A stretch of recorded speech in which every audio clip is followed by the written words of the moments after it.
Kuldmikrofoni statuudis on ette nähtud ka patakas sularaha. Olete tunnistajad, annan selle üle.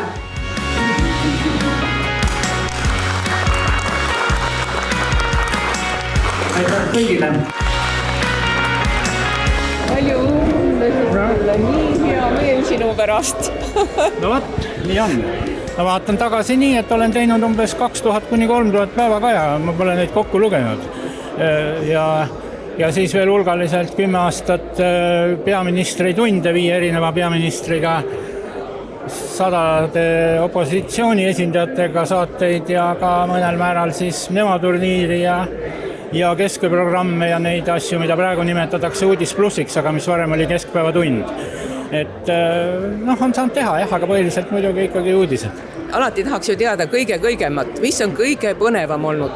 Pidin tegema Lennart Meriga intervjuu Istanbuli lennujaamas, sellepärast, et tagasi Eestisse sõites poleks seda enam saanud teha. Meri andis välismaa ajakirjanikele pressikonverentsi ja siis ma küsisin Piret Kaldra käest, kes oli ta kommunikatsioonijuht, et kas ta ei räägiks raadiole ka.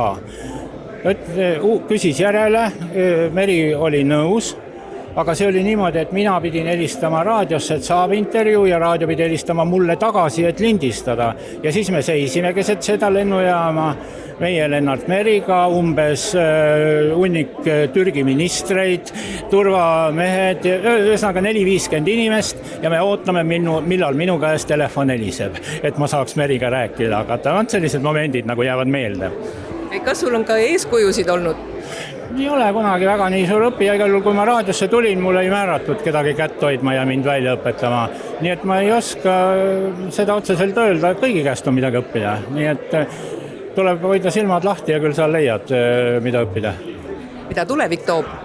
Tulevik toob see, et lähen tagasi reporteri tööd tegema ja kui ma ka olen jõululaupäeval hommikust õhtuni tööl. See ongi lähem tulevik. Nii et mitte midagi ei muutu? Ei, reeglina küll mitte, jah.